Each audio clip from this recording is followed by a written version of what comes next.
Welcome to Business Talk, presented by the Sharonville Chamber of Commerce. I'm your host, Britt Scarce with Emory Federal Credit Union, and we're joined here in studio by Jamie Moore, Key Account Manager from Prosource. Jamie, welcome to the show. Thanks for having me. So tell me a little bit about Prosource. So Prosource is an office technology company. We have a mission. Our mission is to make an impact for our customers, our community, and our team. Most people know us for our office equipment. We have a whole range of solutions that help our clients copy, scan, print, fax efficiently.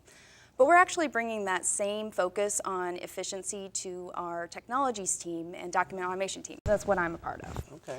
So with that team, we are using solutions that help us manage our clients' networks in order to help them prevent downtime and keep their employees working.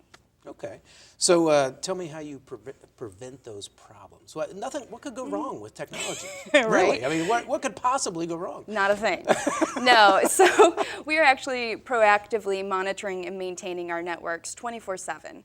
So we do a lot of preventative maintenance on the computers and patch management so that we're actually making sure that the computers last longer, they run faster, and they're more secure.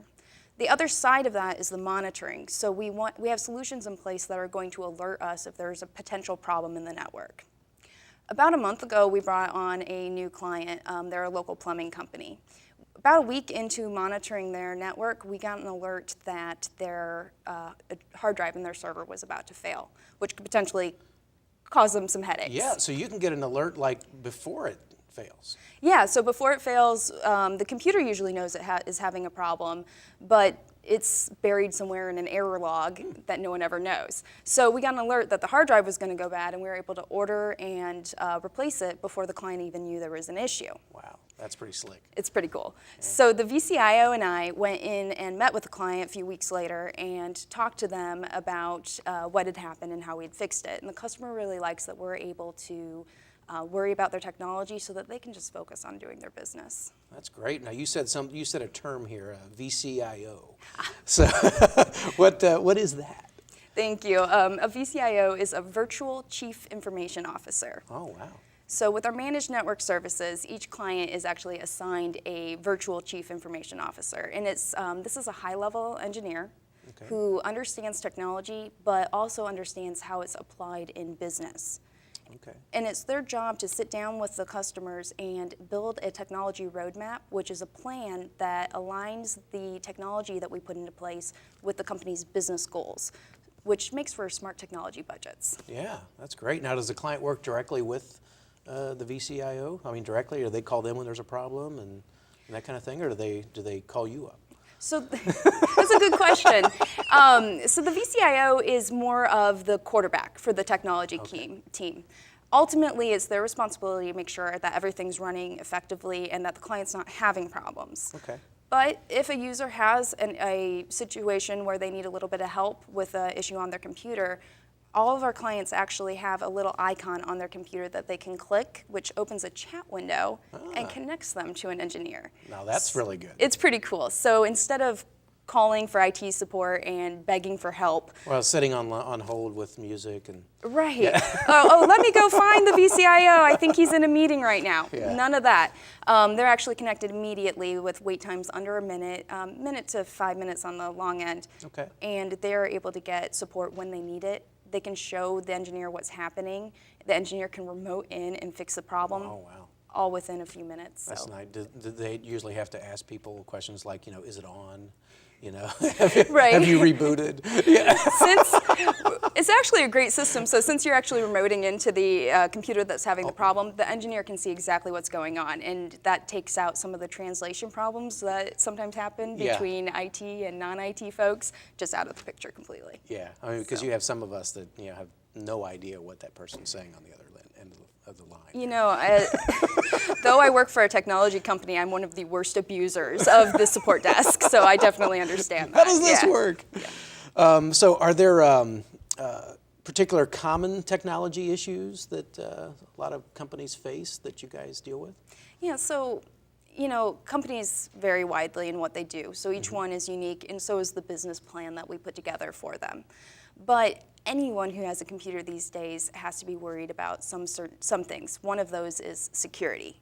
Yes, it's a huge problem right now. It's really big. I mean, we can't turn on the news without hearing about some company having a breach, or whether it be stores, or Home just Depot, Home Depot, and, Neiman Marcus, Wendy's. There's been all kinds of breaches, and of course, I think even if you were, I think the VA and the state of Ohio, there's been all kinds of different security breaches. Somebody has a laptop and gets stolen, and their data's gone. And I read somewhere there's a statistic, it's in the millions, hundreds of millions of identities have been compromised just this past year. So it's crazy. It's estimated by one of our security partners that up to 80% of U.S. companies have been subject to some sort of a security attack, a cyber attack. 47% of those have been a ransomware incident. Ooh. So if you haven't heard of ransomware before, it's this nasty little virus where the hacker or perpetrator of the crime will get a virus downloaded onto a computer. Mm-hmm. That virus then quietly, behind the scenes, encrypts all of the client's data. And not until it's done does the client ever know there's a problem. They get this happy little pop-up window where the perpetrator offers to sell them back their data. Oh my gosh. Which is very kind of them, right? And what we're seeing now is that the barrier to entry for this has come down to a point where people that have just one or two computers are at just as much risk now as the bigger companies. So now, if you're a large company that has tons of data about people, I mean, that could just be terrifying. Yeah. I mean, it's like they can't operate, they can't, Yeah, it doesn't matter what size. If you think about it, if you've lost all of your data, how do you know what jobs you have coming up? Right. How do you know who owes you money? How do you know who you owe money? Oh my gosh. It's devastating to a company. So in big and large companies, everyone's at you're risk, right. I or mean, big or it doesn't small. matter how small you are. I mean, everybody, has their computer system set up in a way that helps them function day to day, and how to get all of their clients on board, or to get business out the door and that kind of thing, so they can make money. So how can companies protect themselves from this kind of ransomware? So once the ransomware is already on your computer, your only option really is to recover from a backup. So one of the first things we ask our clients to do is to make sure they have a solid backup plan in place before there's a problem. Okay. Is that like using like a cloud or something like that, or actual hard drives that are backup hard drives? There's a lot of different ways to do it. Most of the backup plans that we put in place for our clients will have an on-site and an off-site component. So you want something on-site so that if you just need to go grab a file real quick, it's right there. You just grab it. Yeah. It's super fast. Okay. But if something devastating happens to the company, you want the data stored somewhere completely else, also disconnected from your network. So say you've got a ransomware virus and you've got a backup that's plugged right into your computer backing things up, there's nothing necessarily to stop the virus from getting into the backup as well. And then you're sunk. Yeah. So companies need to have a good backup plan, but really backup's not the only option, and ransomware is not the only threat out there. Okay. Most companies are going to partner with a company like Prosource to put together a multi-layered approach to their network security. And you help walk them through figuring out what it is, from all this complex, from all these complex possibilities, you figure out a way to guide them to what best suits their needs. Yeah, and just like we said earlier, every company is different, and so partnering with a company, a Prosource, a technology company like Prosource, we're able to understand the different tools that are out there and use them effectively in our clients' networks. We also do a little bit of education for our clients too, so that we teach them about what risks are out there and what they and their employees can do to protect the company. I think that's really valuable, because I think a lot of people just, they don't know what they don't know. And somebody sends them, a document that says, here's a document you were waiting on, or that you were looking for, or something like that, and it's filled with a virus, and somebody just opens it up and they think, well, it says this is a document I'm waiting for, and they click on it, and so there's a lot of things out there that I think a lot of employees just are not aware of, and I think with you guys helping them with that, I think that's huge. And I think sometimes there's a certain you know, people are not as careful necessarily on the company computers as they might be on that's their a own. company. They can fix it. And so one of the things that we can do is we can educate them about why it's important and help them to build a plan that's going to work for them. So I'm actually doing a Sharonville Chamber Lunch and Learn in February on the 16th. Okay. And so if any of our audience is interested in learning more about network security, we're going to take a much deeper dive into it at that time. So that would be a great opportunity for the community to come and, you know, hear about that, because I don't think we can know enough about it. And it changes. Constantly, isn't it? Yeah. I've always heard that that most technology is about obsolete every 6 months or so. Yeah. That's what we do. So we use the best tools that are today, and then we keep looking for the new ones. Now, you mentioned too that Prosource likes to make an impact in the community. You know, and I know you just mentioned one of the ways that you make an impact with doing seminars and that sort of thing. Are there some other things that you're involved in the community to kind of help make an impact?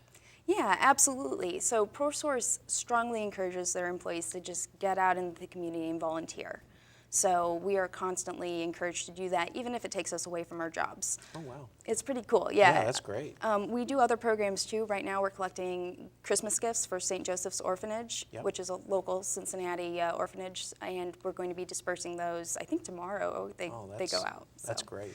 But one of the things that I am most proud to have been a part of recently is back in earlier, maybe June, July of this year, we had that bad flooding in West Virginia. Yeah. Do you remember that? Yeah, I do. Yeah. Prosource has an office down there, very recent, within the last year, and we were hearing back out of that office that families had just lost everything. Their houses were gone. It was really bad. Yeah. So Prosource, a few people got together and they planned this massive drive to get cleaning supplies, clothes, diapers, all of that stuff. Wow. We chucked everything into one of our box trucks and actually sent a couple of guys to drive it down there and deliver it in person. So it was pretty cool. We did it in 2 days. We organized that. That's great. So. I mean, just help with the practical needs of somebody in crisis. I mean, just think of all the folks in Gatlinburg right now that, you know. It's the same thing, You know, you just never know when something like that's going to hit. And it's great when companies, you know, are generous and just tell their employees, hey, let's come together and help these folks. That's fantastic. So what's your favorite part of working with Prosource? So I don't know, you might have picked this up a little bit, but I'm an epic geek. And I really love being able to work with technology all day, every day. Putting together business plans that help clients effectively use technology in their business is really interesting. But I think the thing that I like the most about working for Prosource is actually how we come together and we support one another. I mentioned that we want to make an impact on our customers, on our community, but we also want to make an impact on our team. And the folks that I work with day by day, they're my friends and my family, and everyone pulls together if you need anything. It's really great. Yeah, it's great to work in an environment with folks that you look forward to going to work every day. Yeah, absolutely. You look forward to being part of that team and knowing that you're making a difference and you know, you're helping people. Yeah. So that's great. Well, our guest has been Jamie Moore with Prosource, and we've had Prosource sounds like just a wonderful organization and can help a lot of people. So thank you, Jamie, for joining us. And until next time, I'm Britt Scarce with Business Talk. We'll be back, I don't know, maybe in 2 or 3 weeks, and we'll have another great guest in here in studio with us. Have a good day.